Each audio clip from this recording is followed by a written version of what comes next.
बहुत समय पहले की बात है। एक आलसी लेकिन भोला भाला युवक था आनंद। दिन भर कोई काम नहीं करता, बस खाता ही रहता और सोया रहता। घर वालों ने कहा कि चलो जाओ, निकलो घर से। कोई काम धाम करते नहीं हो, बस पड़े ही रहते हो। वह घर से निकलकर यूं ही भटकते हुए एक आश्रम पहुंचा। वहाँ उसने देखा एक गुरुजी हैं और उनके कई शिष्य हैं जो कोई काम नहीं करते, बस मंदिर की पूजा करते हैं। उसने मन में सोचा कि यह बहुत बढ़िया है, कोई काम धाम नहीं, बस पूजा ही तो करना है। गुरुजी के पास जाकर पूछा, क्या मैं यहाँ रह सकता हूँ?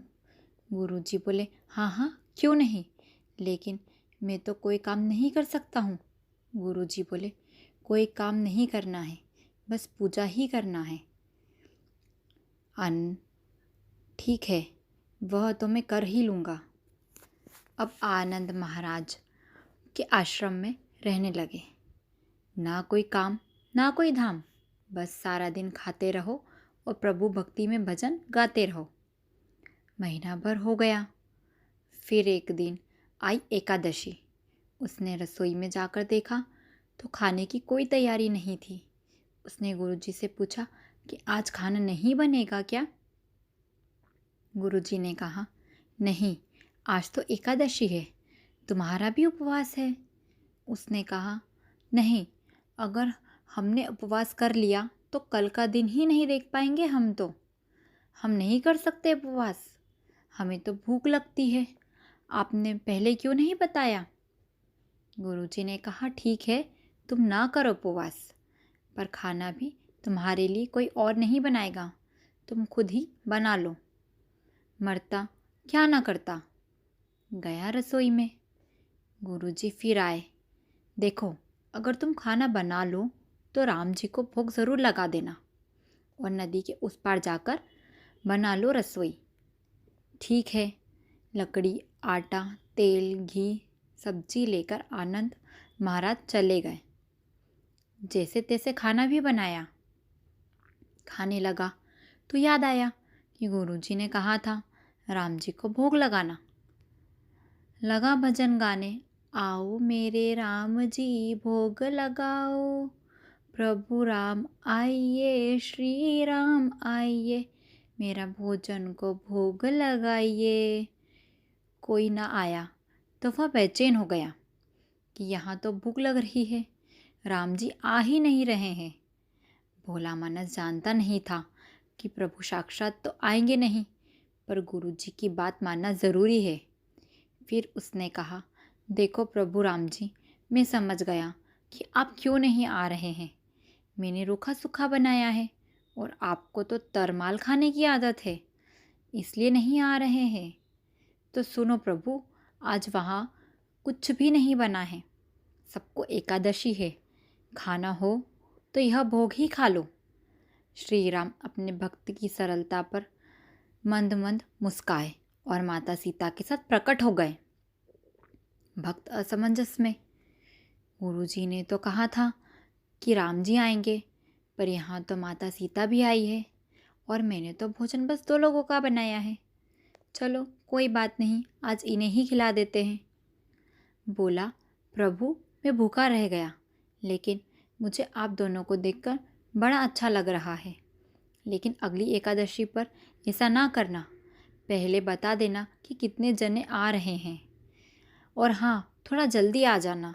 राम जी उसकी बात पर बड़े मुदित हुए और प्रसाद ग्रहण कर कर चले गए। अगली एकादशी तक भोला मानस सब भूल गया। उसे लगा कि प्रभु ऐसे ही आते होंगे और प्रसाद ग्रहण करते होंगे। फिर आई एकादशी। गुरुजी से कहा, मैं चला अपना खाना बनाने, पर गुरुजी थोड़ा ज़्यादा अनाज लगेगा, वहाँ 2 लोग आते हैं। गुरुजी मुस्काए, भूख के मारे बावला है, ठीक है, ले जा और अनाज ले जा। अब की बार उसने 3 लोगों का खाना बनाया। फिर गुहार लगाई, प्रभु राम आइए, सीताराम आइए, मेरे भोजन को भोग लगाइए। प्रभु की महिमा भी निराली है। भक्त के साथ कौतुक करना में उन्हें बड़ा मज़ा आता है। और इस बार वे अपने भाई लक्ष्मण, भरत, शत्रुघ्न को साथ लेकर आए। भक्तों को तो चक्कर ही आ गए। यह क्या हुआ? एक का भोजन बनाया तो दो आए, और आज दो का बनाया तो पूरा खानदान आ गया। लगता है आज भी भूखा ही रहना पड़ेगा। सबको भोजन लगाया और बैठे बैठे देखता ही रहा। अनजाने में ही उसकी भी एकादशी हो गई। फिर अगली एकादशी आई। इससे पहले उसने गुरुजी से कहा, गुरुजी, आपके प्रभु श्री राम अकेले क्यों नहीं आते?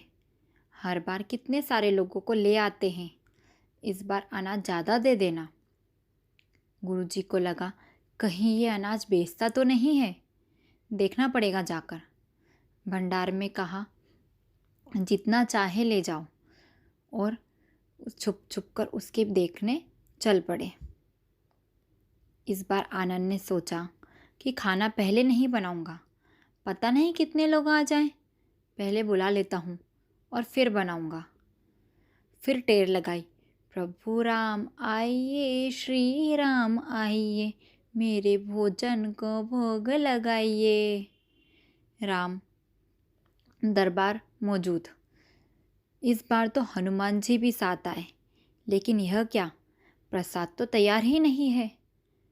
भक्त ठहरा भोला भाला, बोला, प्रभु इस बार मैंने खाना नहीं बनाया।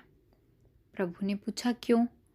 बोला, मुझे मिलेगा तो है नहीं, फिर क्या फ़ायदा बनाने का, आप ही बना लो और खुद ही खा लो। राम जी मुस्काए। सीता माता भी गदगद हो गई उसके मासूम जवाब से। लक्ष्मण जी बोले, क्या करे प्रभु? प्रभु बोले, भक्त की इच्छा है, पूरी तो करनी पड़ेगी, चलो लग जाओ सब काम में। लक्ष्मण जी लकड़ी उठाई, माता सीता आटा सानने लगी। भक्त एक तरफ बैठकर देखता रहा। माता सीता रसोई बना रही थी तो कई ऋषि मुनि व यक्ष गंधर्व प्रसाद लेने के लिए आने लगे। इधर गुरुजी ने देखा कि खाना तो बना नहीं, भक्त एक कोने में बैठा है। पूछा, बेटा क्या बात है, खाना क्यों नहीं बनाया? बोला, अच्छा किया गुरुजी आप आ गए, देखिए कितने लोग आए हैं प्रभु के साथ। गुरुजी बोले, मुझे तो कुछ नहीं दिखाई दे रहा तुम्हारे और अनाज के सिवा। भक्त ने माथा पकड़ लिया। एक तो इतनी मेहनत करवाते हैं प्रभु, भूखा भी रखते हैं, और ऊपर से गुरुजी को दिखाई भी नहीं दे रहे हैं, ये और बड़ी मुसीबत है। प्रभु से कहा, आप गुरुजी को क्यों नहीं दिखाई दे रहे हो? प्रभु बोले, मैं उन्हें नहीं दिख सकता। बोला, क्यों?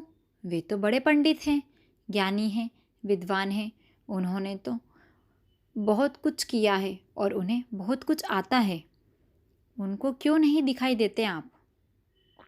प्रभु बोले, माना कि उनको सब आता है, पर वे सरल नहीं हैं तुम्हारी तरह, इसलिए उनको नहीं दिख सकता मैं। आनंद ने गुरुजी से कहा, गुरुजी प्रभु कह रहे हैं कि आप सरल नहीं हैं, इसलिए आपको नहीं दिखेंगे। गुरुजी रोने लगे और कहने लगे, वाकई मैंने सब कुछ पाया, पर सरलता नहीं पा सका तुम्हारी तरह, और प्रभु तो मन की सरलता से ही मिलते हैं। प्रभु प्रकट हो गए और गुरुजी को भी दर्शन दिए। इस तरह एक भक्त के कहने पर प्रभु ने रसोई भी बनाई। भक्त की सरलता और निश्चल भक्ति ने भगवान को भी रसोई बनाने पर मजबूर कर दिया। धन्यवाद। इसी तरह की रोचक कहानियाँ सुनने के लिए हमारे चैनल को लाइक, शेयर एंड सब्सक्राइब करें।